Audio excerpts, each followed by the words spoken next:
오늘 주시는 말씀은 창세기 12장입니다. 구약성경 창세기 12장 1절에서 4절까지의 말씀입니다. 제가 봉독해 드리도록 하겠습니다. 여호와께서 아브라함에게 이르시되 너는 너의 고향과 친척과 아버지의 집을 떠나 내가 너에게 보여줄 땅으로 가라. 내가 너로 큰 민족을 이루고 내게 복을 주어 내 이름을 창대하게 하리니 너는 복이 될지라. 너를 축복하는 자에게는 내가 복을 내리고 너를 저주하는 자에게는 내가 저주하리니 땅의 모든 족속이 너로 말미암아 복을 얻을 것이라 하신지라. 이에 아브라함이 여호와의 말씀을 따라갔고 롯도 그와 함께 갔으며 아브라함이 하란을 떠날 때 75세였더라. 아멘. 기도하겠습니다. 전능하신 하나님, 또 한 주의 마무리를 이렇게 귀한 새벽 예배로 아브라함을 통해서 우리의 주신 은혜를 나누고자 합니다. 믿음의 조상이었고 순종의 대상이었고 항상 주님만을 따르는 그 주님과 동행하는 귀한 아브라함을 통하여 우리에게도 그와 같은 동일한 믿음을 부어주시고 항상 주님을 기쁘게 하며 주님의 벗이 되게 하시고 주를 영광 돌릴 수 있는 귀한 자녀들로 성장케 하여 주시옵소서. 오늘도 추운 날씨 가운데서도 함께한 우리 모든 성도들에게 강건케 하시고 영적으로 더욱더 튼튼하고 성장케 하여 주셔서 귀한 하나님의 열매를 맺어갈 수 있는 믿음의 자녀들 되게 하여 주시옵소서. 항상 주 성령 깨워주시고 위로하시고 인도하심을 믿사오며 그리스도 예수의 이름으로 기도드립니다. 아멘. 샬롬, 반갑습니다. 오늘은 창세기 제2부, 제가 창세기는 1부와 2부로 나눌 수 있다고 그랬죠. 그 중에 2부, 바로 히브리 족장사에 대해서 이야기를 하겠습니다. 히브리 족장사의 총 4명의 족장이라고 얘기할 수 있는 아브라함과 이삭과 야곱과 요셉의 이야기 중 오늘은 아브라함의 이야기를 보려고 하는데요. 아브라함의 이야기는 굉장히 창세기 안에서도 길게 기록되어져 있습니다. 창세기 12장부터 거의 25장까지 아브라함이 숨을 거두는 데까지의 이야기들을 총 14장 정도의 이야기로 되어 있는데요. 오늘 한번 이 말씀을 보면서 아브라함과 오늘은 이삭에 대한 이야기를, 두 명의 족장에 대한 이야기를 간단히 살펴보려고 합니다. 우리가 어렸을 때부터 아브라함 하면 어떻게 생각합니까? 그렇죠. 믿음의 조상이라고 얘기합니다. 그런데 아브라함이 하나님 앞에 부르심을 받은 나이가 몇인가? 요즘도 보면 60 넘으면 70 넘으면 아유 나이가 먹었으니까 뭐 그냥 교회에서 예배만 드려야지 하지만 실제 이때 조금 더 오래 살기도 했지만 아브라함이 하나님께 소명을 받은 나이는 75세였습니다. 그리고 얼마만큼 일을 하냐? 100년 동안 하나님과 동행하며 하나님의 뜻을 이루는 것을 보게 됩니다.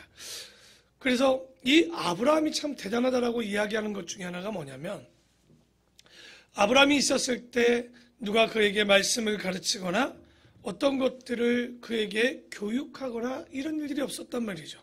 그런데 이 아브라함을 역사학자 요세푸스라는 유대인의 역사를 기록한 이 요세프의 기록에 의하면 아브라함은 하나님을 찾은 사람이었다는 겁니다. 가르쳐주지 않고 알려주는 사람이 없었음에도 불구하고 본인이 보았을 때 저 나뭇잎 하나하나가 각기 모양대로 어떻게 저렇게 다를 수 있을까? 해와 달이, 별이 바퀴도 달리지 않았는데 시간에 따라 뜨고 시간에 따라 지는 모습을 보면서 그리고 꽃이 피고 열매를 맺고 곡식을 주는 모습은 얼마나 우리에게 유익을 주는 것인가? 필시 이것은 어떤 분이 우리의 뒤에서 설계하시고 감독하시는 분이 있다라고 아브라함은 생각하고 있었던 거예요. 제가 말씀드렸듯이 이런 계시를 무슨 계시라고 합니까? 자연 계시라고 합니다. 계시는 숨기는 게 아니라고 그랬습니다. 영어로 하면 레일이라고 하는데 베일이라고 그러죠. 베일을 벗다라고 여러분 많이 듣지 않습니까? 그 베일을 벗다, 베일을 걷다라는 뜻이 계시를 갖고 있는데 그래서 진리에 대해서 어떠한 근거도 없었던 시대 그리고 아무나 안 믿는 시대에 이 아브라함은 하나님을 찾았고 하나님을 믿었다는 거예요. 그래서 이 아브라함이 믿음의 조상이라고 이야기를 할 수 있죠. 그리고 우리가 또 볼 때 아브라함이 어디를 떠나 정말 하나님의 음성을 들었냐. 오늘 창세기 12장 1절에 보면 항상 우리가 어렸을 때 들었을 때 어디를 떠났다고 들었습니까?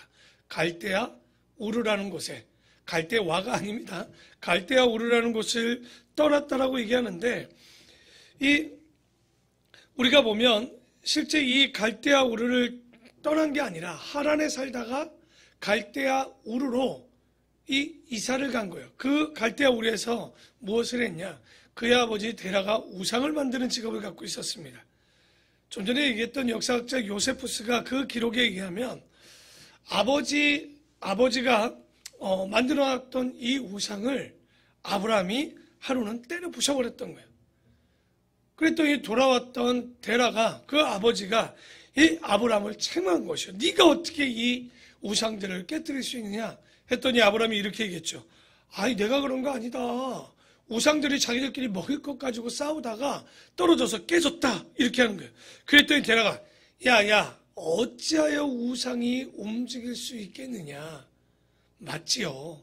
우상이 어떻게 스스로 움직이지도 못하는데 우리의 기도를 주고 우리의 소원을 들어주겠습니까? 그래서 아브라함이 데라에게 이런 거죠. 우리가 우상을 만들고 파는 거 이거 다 모두 다 헛되다고. 아들이 이러니 사업이 잘 되겠습니까?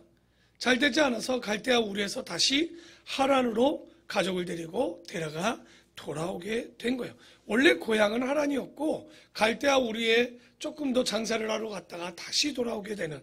그래서 12장 1절에 보면 다시 한번 보면 여호와께서 아브라함에게 이르시되 너는 너의 고향과 친척과 아버지의 집을 떠나 내가 너에게 보여줄 땅으로 가라라는 소명을 들었을 때, 부름을 들었을 때는 아브라함은 갈대아 우르가 아니라 어디서 들은 거예요?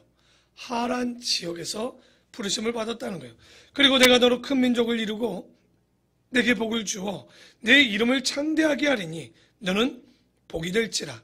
너를 축복하는 자에게는 내가 복을 내리고 너를 저주하는 자에게는 내가 저주하리니 땅의 모든 족속이 너로 말미암아 복을 얻을 것이다. 다시 말해서 하나님께서 아브라함을 뭐로 만들어 주신 거냐면 복의 근원이죠. 그를 저주하는 자에게는 저주, 축복하는 자에게는 축복을 줄 수 있도록. 그런데 우리가 이런 말을 그냥 넘길 수 없는 게 12장 2, 3절의 이야기를 보면 아브라함의 사명입니다. 복의 근원이 되는 거예요. 이게 무슨 아브라함의 사명이 될 수 있냐면 하나님은 아브라함과의 교제를 통해서 본인의 모습을 좀 세상 사람들에게 보여주고 싶었던 거예요. 왜냐하면 그 전까지 하나님은 어떤 하나님입니까? 범인류적으로 전 세계적으로 심판을 하셨던 분이에요. 그래서 비만 내리면 무섭고 정말 비만 내리면 그 하나님의 두려움 가운데 이 자신들의 생각들이 각인되어 있었죠. 그런데 아마도 이것은 우리가 함 족속의 니므롯이 이렇게 선동한 것으로 우리가 보이는데요. 그래서 하나님께서는 아브라함을 통해서 나 괜찮은 사람이야. 하나님과 사람이 사귈 만한 분이야. 그리고 복 주시는 분이야 라고 이야기하고 싶었던 과정이 좀 필요했던 거죠. 그래서 하나님은 이제는 더 이상 범지구적인 심판이 아니라 특별히 악한 사람, 그 악한 사람, 악한 지역을 선별적으로 심판하시는 그 하나님을 아브라함을 통해서 보여주는 거죠. 그래서 하나님이 만복의 근원이 되실 뿐 아니라 친근한 하나님이라는 그 모습을 좀 보여주고 싶으셨던 것 같아요.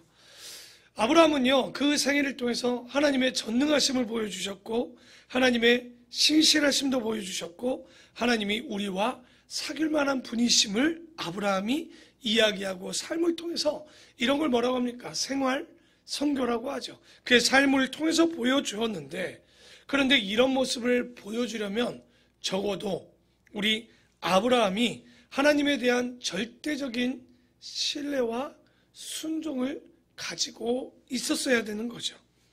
그래서 세상에 진짜 복을 받으려면 어떻게 살아야 됩니까? 아브라함 같은 믿음을 살아야 되는 거예요. 어떻게 하면 우리가 구원을 받을 수 있고, 어떻게 하면 생명을 받고, 어떻게 하면 복을 얻을 수 있을까? 천하만이 만민이 복을 받는 그 길, 바로 아브라함이 가르쳐주고 있습니다. 그래서 4절에 보면 이에 아브라함이 여호와의 말씀을 따라갔고 롯도 그와 함께, 조카죠? 롯도 그와 함께 갔으며 아브라함이 하란을 떠날 때 몇 세라고 나옵니까? 바로 75세였다라는 거. 그런데 아브라함이 참 놀라운 것은, 떠나라고 하지만 1절 보십시오. 아버지의 집을 떠나 내가 너에게 보여준 땅입니까? 보여줄 땅입니까? 보여줄 땅으로 가라는 거예요.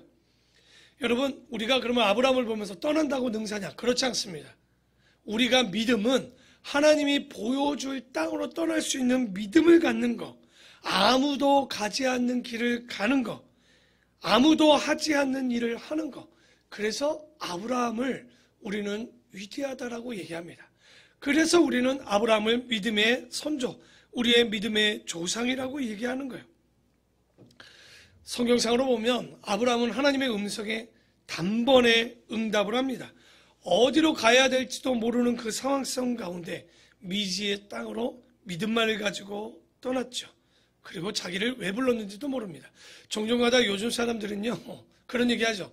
자기가 갈 길을 보여주고 갈 방법을 가르쳐주고 뭘 할지를 가르쳐주면 떠난다라고 합니다. 근데 아브라함이 정말 그런 소명이 있었습니까? 아니요. 뭘 해야 될지, 어디로 갈지, 어떻게 해야 될지 전혀 알지 못했음에도 불구하고 가라는 그 말씀 하나에 떠났다라는 거예요. 오히려 아브라함은 시간이 지난 오랜 후에서야 자기의 사명이 무엇인지를 깨닫게 됩니다. 이런 아브라함을 보면요, 100세 때 낳은 아들을 하나님께서 바치라고 할 때 어떻게 합니까? 바칠 정도로 순종한 사람이었다는 거예요. 여러분, 이런 사례도 전례도 성경상에는 전혀 없었다는 거예요. 그래서 하나님께서 아브라함에게 감동을 받은 것 아닙니까? 그래서 벗으래주고, 그 과정은요, 서로 독생자 예수를 주시는 이런 서로의 사랑, 그리고 서로의 우정, 서로의 벗이 되어지는 그런 모습들을 우리가 볼 수 있습니다. 또 12장 8절에 보면 아브라함이 어떤 사람인지 봅시다. 거기서 베델 동쪽 산으로 이제 옮겨서 장막을 치니 서쪽은 베델이요 동쪽은 아이라. 그가 그곳에서 여호와께 제단을 쌓고 여호와의 이름을 부르니, 자 보십시오. 아브라함이 하나님의 음성을 떠나서 어느 곳을 가든지 뭐 하던 사람입니까? 예배 드리는 사람이었습니다. 지금은 가나안 땅 세겜 쪽에 베델에서 예배를 드렸고요. 22장 5절에 보면 아들을 그 제단에 또 드리는 모습이 나오고요. 또 이 모습을 보았던 13장 3절에도 베델에서 제단을 쌓는 모습이 나오고, 그 모습을 보았던 이삭도 창세기 26장 25절에 보면 제단을 쌓는 모습을 봅니다. 요즘 우리가 모여서 가족들이 성경을 읽으라고 제가 이렇게 우리가 어떤 프로젝트를 하고 있습니다. 그러면 아이들이 정말 성경을 읽을까? 아이들이 정말 저렇게 앉아서 들을 수 있을까? 여러분 걱정하지 마십시오. 저희 교회 우리 아동부 아이들이 실제는 6살, 5살 때부터 에스라 성경 강좌의 강의 시간이 얼마입니까? 50분 하고 10분씩입니까? 아닙니다. 한 번에 3시간을 하고 길게는 쉬지 않고 4시간을 하는 자리에 앉아 있었던 거예요.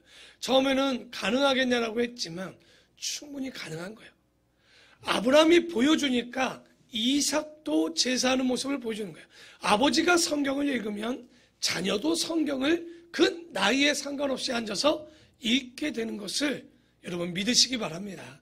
우리가 그것이 안쓰러워서 5분 성경만 읽어 10분만 읽고 가서 놀아? 아니요. 똑같이 부모와 함께 성경을 읽는 모습을 보여주면 그 아이들이 앉아서 성경 읽기를 10분, 20분, 1시간, 2시간 바로 이렇게 믿음 생활하면요, 우리가 잘 알듯이 바로 공부도 잘할 수밖에 없는 거예요. 바로 우리가 이런 훈련이 되는 거죠. 아브라함은 바로 이런 것처럼 예배를 소중히 여겨 제단을 쌓는 사람이었고요. 13장 6절 또 한번 볼까요? 13장 6절입니다. 그 땅이 그들이 동거하기에 넉넉하지 못했으니, 조카 롯하고 문제였죠. 이는 그들의 소유가 많아서 동거할 수 없었음이니라. 그러므로 아브라함의 가축의 목자와 롯의 각축의 목자가 서로 다투게 되고 또 가나안 사람과 브리스 사람도 그 땅에 거주하여서 지금 난리가 났어요. 땅 때문에. 그래서 아브라함이 롯에게 이르되 야 우리는 한 친족이지 않냐. 나나 너나 내 목자나 서로 다투게 하지 말자. 내 앞에 온 땅이 있지 아니하냐. 우리 유명한 말을 하죠. 나를 따라가라. 그래서 네가 좌를 하면 나를 우하고 네가 우하면 나는 좌하리라 이야기를 하죠. 아브라함이 대단하다라고 이야기하는 건 소유의 문제가 발생했을 때 절대적으로 양보 안 하는 사람이 아니라 양보하는 사람이었습니다. 뭐 이게 놀랍냐고요? 여러분, 목초업을 하는 사람들에게 있어서 그 초지는요, 초장은 절대 소중한 겁니다. 그런데 조카 롯에게 뭐라고 합니까? 네가 우하면 나 좌할게. 네가 좌하면 나 우할게. 사람의 마음은요, 항상 그렇죠. 좋은 게 있으면 어떻습니까? 내가 먼저 좋은 걸 쓰고 안 좋은 걸 다른 사람에게 주려는 게 인간의 마음인데 이 아브라함은 조카 롯에게 먼저 선택권을 주고 양보하는 모습을 보게 됩니다. 바로 이게 하나님의 테스트였고 그 하나님의 테스트에 아브라함은 합격한 거예요. 어떤 테스트였을까요? 인간관계 안에서는 인간과 하나님과의 관계에서 세 가지 관계가 있다고 합니다. 물질관계, 인간관계, 하나님과의 관계가 있다라고 하는데 하나님께서는 그중 우리가 어떤 관계에 있는지를 확인하고 싶은 거예요. 그래서 항상 테스트 하십니다. 여러분, 물질에 매인 사람은요, 물질을 못 넘어섭니다. 여러분, 사람에게 꼭 걸려 넘어지는 사람은 사람을 못 넘어서는 거예요. 그런데 우리가 물질도 사람도 건너야 하나님과의 관계가 올바로 설 수 있는 거예요. 보십시오. 아브라함은요, 자기의 가장 소중했던 것도 누구에게 드린 사람이에요? 하나님께 100세에 낳은 아들 이삭을 바쳤던 그에겐 사람도 하나님보다 더 중요할 수 없었어요. 물질이 하나님보다 더 소중할 수 없었어요. 물질이 사람보다 더 소중할 수 없었음을 이겼기에 넘어선 자가 되었기 때문에 하나님께서 그를 기뻐할 수 있었던 거죠. 14장입니다. 14장 14절에 보면 아브라함이 그의 조카가 사로잡혔음을 듣고 집에서 길리고 훈련된 자 318명을 거느리고 단까지 쫓아가서 그와 그의 가신들이 나뉘어 밤에 그들을 쳐부수고 다메섹 왼편 호바까지 쫓아가 모든 빼앗겼던 재물과 자기 조카 롯과 그의 재물과 또 부녀와 친척을 다 찾아왔죠. 그때 소돔에 있었던 롯이요, 당시 시날왕 그리고 엘라사왕 그리고 엘람왕이었죠. 고위망 보면 이 14장 1절에 보면 디달에게 끌려가는 사건이 있었어요.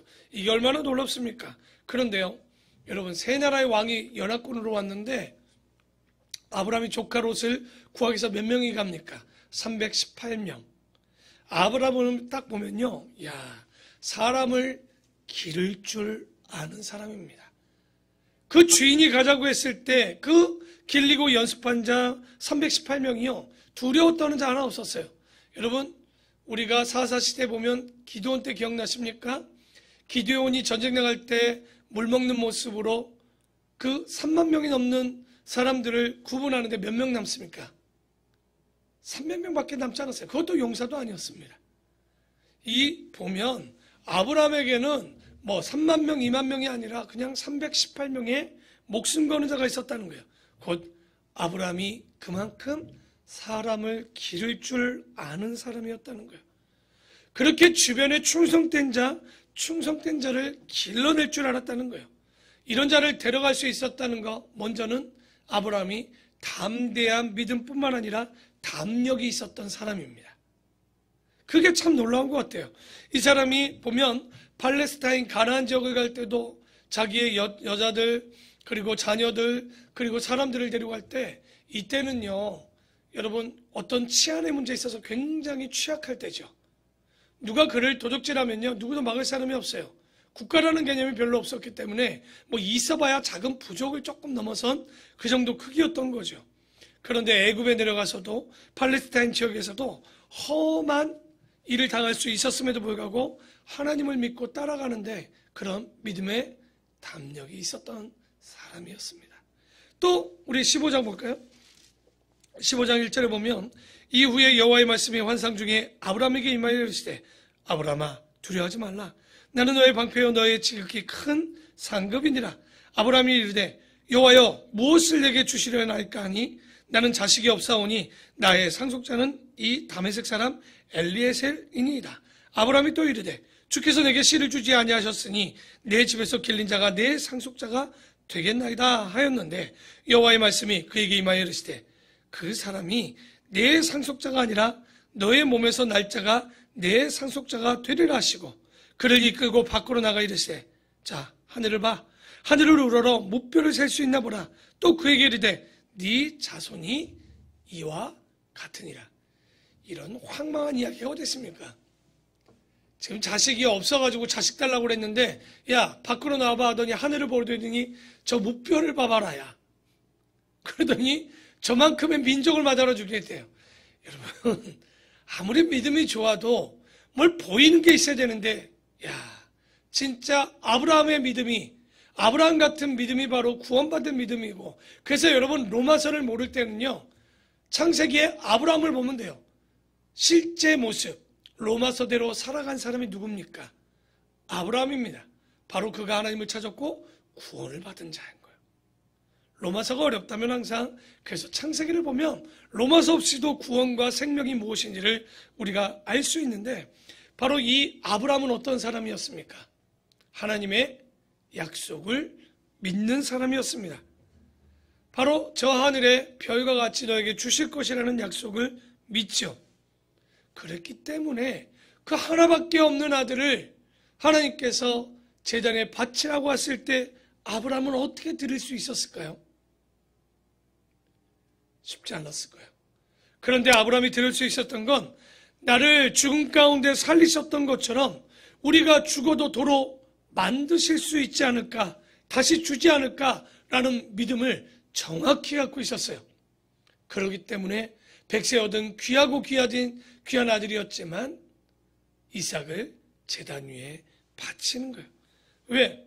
말씀대로 오늘의 창세기 15장 5절의 말씀처럼 그 무별처럼 번성하게 해주시겠다는 약속대로 믿는 그 믿음을 갖고 있었다는 거예요. 믿음은 뭡니까? 믿을 수 없는 것, 바랄 수 없는 것, 그것도 하나님의 약속이면 믿고 나가는 게 믿음인 거예요. 구약, 율법, 실제는 언약, 하지만 약속이라는 말이 맞다라고 그랬죠. 아브라함은 그 하나님의 약속, 다시 말해서 이 성경을 믿는 사람이었습니다. 18장 볼까요? 18장 1절에 보면 여호와께서 마므레 상수리 나무들이 있는 곳에서 아브라함에게 나타나시니라. 날이 뜨거울 때에 그가 장만문에 앉아 있다가 눈을 들어본 즉 사람 셋이 맞은편에 서 있는지라. 분명히 사람 같았겠죠. 그가 그들을 보자 곧 장막문에서 달려나가 영접하며 몸을 땅에 굽혀 이르되 내 주여 내가 주께 은혜를 입었사오며 원하건대 종을 떠나 지나가지 마시옵고 물을 조금 가져오게 하사 당신들의 발을 씻기시고 나무 아래에 쉬게 하소서. 아니 아브라함과 사레가 참 웃기죠. 이 나그네가 쉬게 해달라는 것도 아닌데 지나가는 거 문 앞에 앉아있다가 뭐 하는 거예요? 아브라함은 어떤 사람입니까? 사레와 함께 손님 접대를 잘하는 사람이에요. 중동이 원래 이런 것들을 잘하지만 이게 보면 아브라함이요 누구든지 집 앞을 지나가면 그 손님을 맞이하여서 집으로 모시고 가 대접하는 것을 보게 됩니다. 그리고 가장 값진 살찐 송아지를 잡아다가 얼마나 부드럽고 맛있습니까? 대접했습니다. 이렇게 손님 대접을 잘하다 보니 그 세 사람이 누구였습니까? 뒤에 보니 천사 3명을 맞이하게 되었던 거예요. 여러분 우리가 아브라함을 따라서 항상 교회도 가정도 그리고 본인에게도 손님이 끊이지 않는 사람이 돼야 돼요. 참 성격이 모나서 하나님 앞에 바르게 서지 못해서 주변에 사람이 없는 그리스도인들이 너무나도 많이 있습니다. 그런데 그게 아니라 누구든지 겸손히 받아들일 수 있는 손님을 받을 수 있는 교회가 진짜 교회고 그 가정이 진짜 가정인 거예요. 바로 이렇게 아브라함은 손님 접대를 잘했고요. 18장입니다. 18장 20절에서 봅시다. 20절. 여호와께서 또 이르시되 소돔과 고모라에 대한 부르짖음이 크고 그 죄악이 심히 무거우니 내가 이제 내려가서 그 모든 행한 것이 과연 내게 들린 부르짖음과 같은지 그렇지 않은지 내가 보고 알려 하노라. 그 사람들이 거기서 떠나 소돔을 향하고 가고 아브라함은 여호와 앞에 그대로 섰더니 아까 그 세 천사입니다. 아브라함이 가까이 나가 이르되 주께서 의인을 악인과 함께 멸하려 하시나이까? 그 성 중에 의인 50명이 있을지라도 주께서 그곳을 멸하시고 그 50의인을 위하여 용서하지 아니하시라이까? 이 사건을 너무나도 잘 아는 소돔성에 하나님께서 그곳의 죄의 관용 때문에 하나님께서 심판하시겠다라는 그 모습을 보였던 장면이죠. 그때 아브라함은 50명의 의인이 있어도 심판하시겠습니까? 45명이, 40명이, 30명이, 20명이, 10명이라고 진짜 속내는 조카로서 구하고 싶었죠. 바로 아브라함은 여러분이 매일마다 누구를 위할 때 어떤 기도한다고 합니까? 우리 중보 기도합시다 얘기하죠. 이 중보 기도의 효시는 아브라함이죠. 근데 우리가 여기서 하나 짚고 갑시다. 저희 교회에서 왜 중보 기도라는 말을 제가 잘 안 쓰는 이유가 있습니다. 중보란 뜻은 히브리어 원어로 보면 보증 서는 겁니다. 보증은 뭡니까?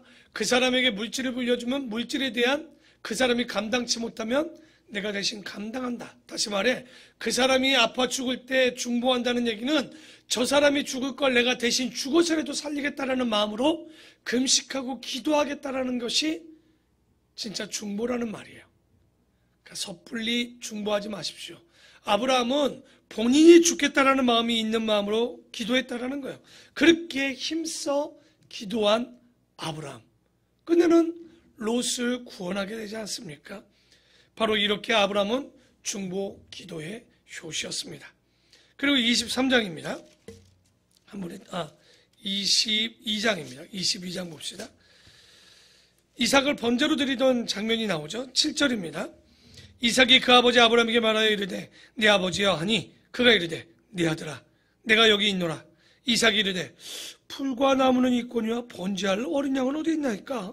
아브라함이 이르되 네 아들아 번제할 어린 양은 하나님이 자기를 위하여 친히 준비하시리라 하고 두 사람이 함께 나아가서 하나님이 그에게 일러주신 곳에 이른지라.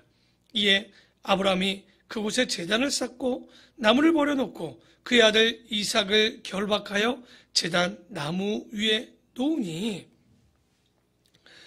손을 내밀어 칼을 잡고 그 아들을 잡으려 하니 여호와의 사자가 하늘에서부터 그를 불러 이르시되 아브라함아 아브라함아 하시느니라. 아브라함이 이르되 내가 여기 있나이다 하매 사자가 이르시되 그 아이에게 너의 손을 대지 말라. 그에게 아무 일도 하지 말라. 네가 내 아들 내 독자까지도 내게 아끼지 아니하였으니 내가 이제야 네가 하나님을 경외하는 줄을 알았노라. 정말 하나님은 테스트했는데요. 이 아브라함도 보통은 아니에요. 진짜 칼로 찌르려고 하니까 하나님이 다급하셨던 모습을 보게 됩니다. 오늘 여기 보면 참 이 아브라함은요. 절대적으로 집안 사람들뿐만 아니라 주변의 모든 사람에게 뭘 보인 사람이냐? 모범을 보인 사람입니다. 왜 그러냐?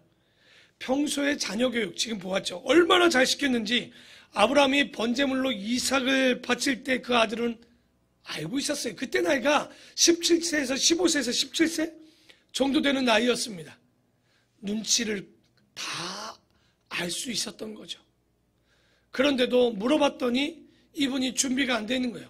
이거 아무래도 자기를 드리는 것 아닌가 했지만 알면서도 순종하였다는 거예요.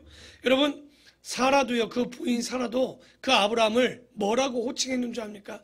주인, 주라고 호칭을 할 정도로 아내에게 존경받는 자였습니다. 또 집안의 모든 사람 이게 존경받았죠. 왜냐하면 아까 318명의 그 사람들을 보면요. 아브라함이 하면 무엇이든지 반대하지 않았던 거예요. 그때 아브라함은 그 사람들에게 뭐였냐? 그 가족들에게 뭐였냐? 아브라함은 성경이었고요. 아브라함은 교본, 곧 책이었고요. 아브라함은 그들에게 스승과 같은 존재였습니다. 그렇기 때문에 하나님이 그를 인정하지 않을 수가 없었고 하나님이 그를 벗이라고 칭했다. 그것은 야고보서에 보면 야고보서 2장 23절에 보면 아브라함은 나의 벗이오라고 하나님께서 말씀하셨다라는 거예요. 그만큼 아브라함의 믿음이 얼마나 존경받을 만한 모습이었는지 우리가 알 수 있죠. 자, 23장입니다. 23장에 보면 7절이죠.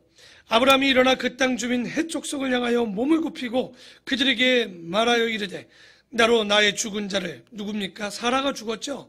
그래서 그 사라를 위하여 내 앞에 내어다가 장사게 하는 일이 당신들의 뜻일진데 내 말을 듣고 나를 위하여 수알의 아들 에브론에게 구하여 그가 그의 반머리에 있는 그의 막벨라 굴을 내게 주도록 하되 충분한 대가를 받고 그 굴을 내게 주어 당신들 중에서 매장할 소유주가 되게 하기를 원하노라. 이 말이 지금 뭐 다 읽을 수는 없었지만 23장의 이야기는 아브라함은요 어떤 사람이냐?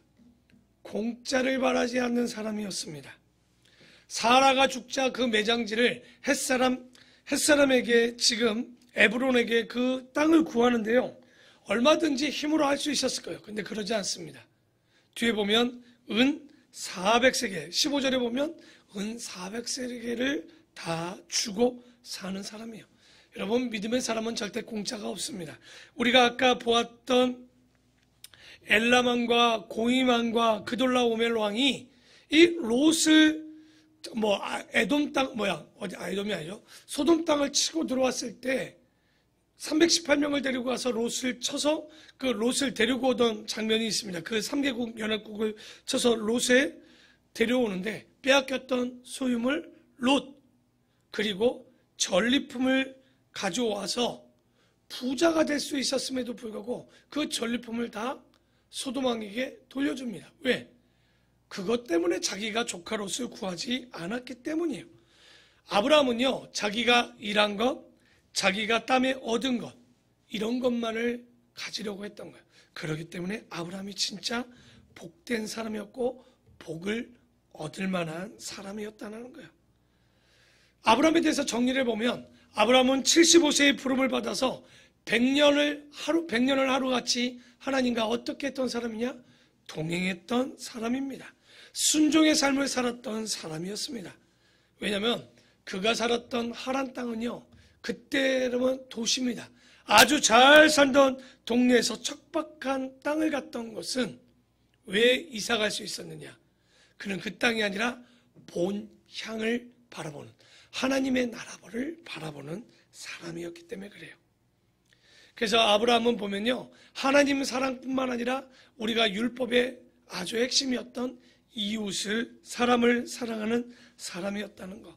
우리가 이런 아브라함을 묵묵히 따라가면요, 진짜 복의 근원이었던 아브라함처럼 복을 받을 줄 믿습니다.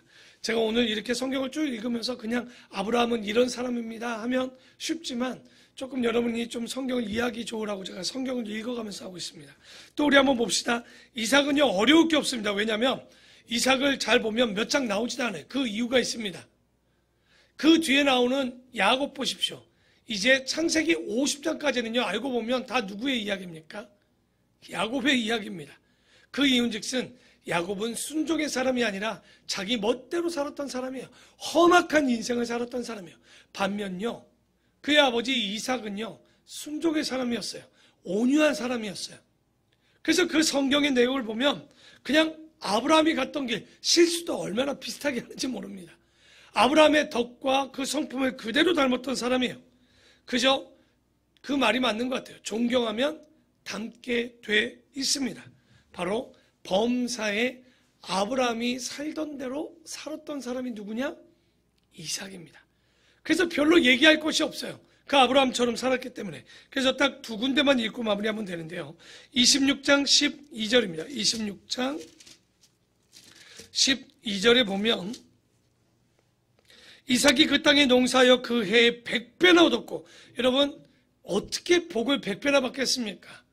바로 이런 복을 이삭이 받았고요, 여호와께서 복을 주심으로 그 사람이 창대하고 왕성하여 마침내 거부가 되어 양과 소가 떼를 이루고 종이 심이 많음으로 블레셋 사람이 그를 시기하여 그 아버지 아브라함 때 그 아버지의 종들이 판 모든 우물을 막고 흙을 메우게 됩니다.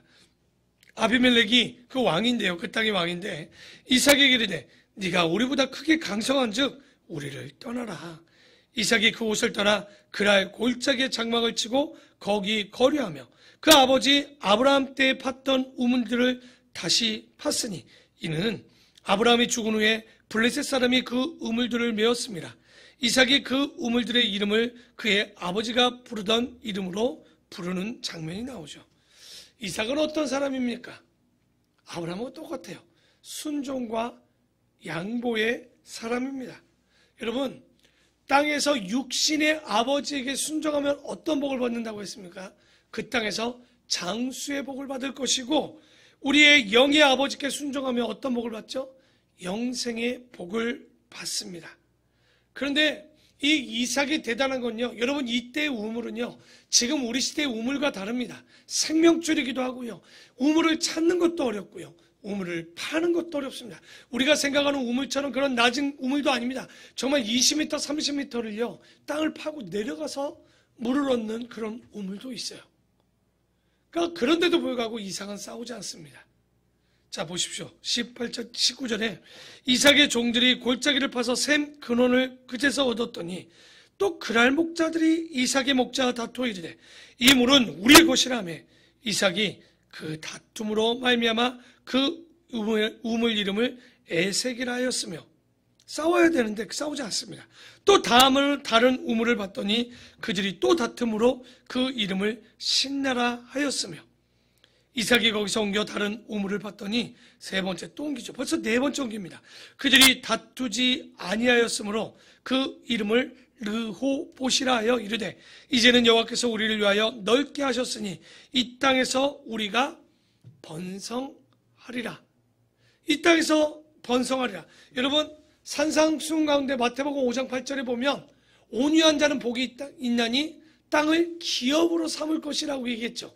여기에 온유한 자, 뭐를 받는다고 그랬죠? 오늘 마지막 절에 보니까 뭐라고 합니까? 22절 끝에 이 땅에서 우리가 번성, 땅을 기업으로 얻게 되는 거예요. 여러분, 온유라는 말을요, 가장 우리가 알아볼 수 있는 사람이 누구냐? 바로 이삭입니다. 보니까 이삭은요, 이름의 뜻이 뭐냐? 이츠하크입니다. 웃긴다는 거예요, 웃긴다는 거.